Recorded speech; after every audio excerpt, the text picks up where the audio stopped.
இன்றைக்கி நம்முடைய வாழ்வியலுக்கான ஒரு அருமையான விஷயத்தை பேச போகிறோம். அதாவது நம்ம வாழ்க்கையில் நமக்கு பிடிச்சது நமக்கு கிடைக்கணும்னு இல்லை.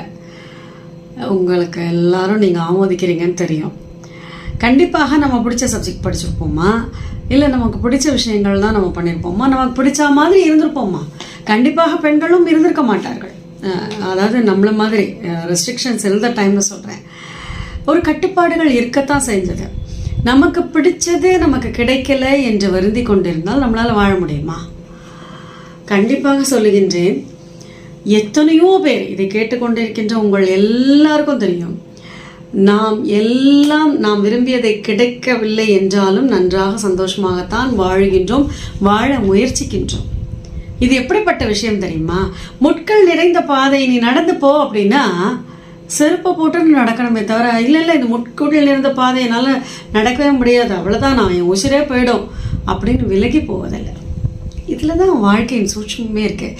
இது கண்டிப்பாக நீங்கள் இந்த ஜென்ரேஷனில் இருக்க இளைஞர்களுக்கும் குழந்தைகளுக்கும் சொல்லிக் கொடுத்தே ஆக வேண்டும். ஒரு விஷயம் நமக்கு கிடைக்கலன்னா அது கிடைக்கிற வரைக்கும் போராடுகின்ற மனப்பான்மை தான் இப்போது. கிடைத்ததை வைத்துக்கொண்டு சந்தோஷப்படணுங்கிற எண்ணமே இல்லையே.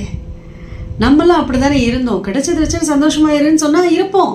நமக்கு எடுத்து பேச தெரியாமல் இல்லை, நம்ம மரியாதை கொடுத்துக்கணும். ஏன், நம்மை விட அனுபவத்தில் மூத்தவர்கள், நம் பெற்றோர்கள், நம் உறவினர்கள், அவர்கள் சொல்வது நம்ம நன்மைக்கு தான் நினைச்சிட்டு அதுக்கு உண்டான மதிப்பை கொடுத்து நம்ம வாழ்ந்ததுனால நம்ம இன்றும் வாழ்ந்து கொண்டிருக்கின்றோம்.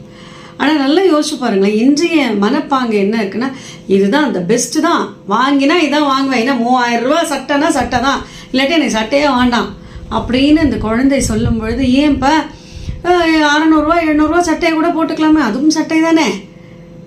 Brand only differs, of course comfort will differ. அது நீயா சம்பாதிச்சு வாங்கும்போது வாங்கிக்கலாம் இல்லையா? எப்பொழுதுமே இந்த பெஸ்ட்டு கிடைக்கணும், அது கிடைச்சாதான் வாழ்க்கைங்கிற அந்த மனப்பாங்கை நிச்சயமாக மாற்றிக்கொள்ள வேண்டும். அதே போல் உணவிலேயே ஏதாவது ஒரு குறைகள் இருந்தாலும் கூட அந்த குறையெல்லாம் ஒரு விஷயமாகவே இல்லை. ஏன், அந்த நேரத்துக்கு உணவு கிடைக்கிறதே பெரிய விஷயம். உணவு இல்லாமல் வருந்துகின்ற எத்தனையோ கோடி மக்கள் இருக்கின்றால் உலகத்தில். நமக்கெல்லாம் கடவுள் புண்ணியத்தில் சாப்பாடு கிடைக்கிறது. அதனால் இல்லை, என்றைக்கும் இதே தானா, எல்லாம் சேஞ்ச் இல்லையா, இதையே போட்டு எத்தனை நாள் தான் சாப்பிட்றது? அது சாப்பிட்றதுக்காவது ஒருத்தர் உழைக்க வேண்டியிருக்கு, ஆட்டோமேட்டிக்காக வந்துடலையே தட்டில். அதனால் கிடைக்கின்ற உணவையும் கிடைக்கின்ற பொருட்களையும் கிடைக்கின்ற சுகத்தையும் தயவு செய்து அண்டர் எஸ்டிமேட் பண்ணாமல் கிடைத்ததை சந்தோஷமாக ஏற்றுக்கொண்டு ரொம்ப மன திருப்தியோடு வாழ்ந்தால் அதுதான் பெஸ்ட்.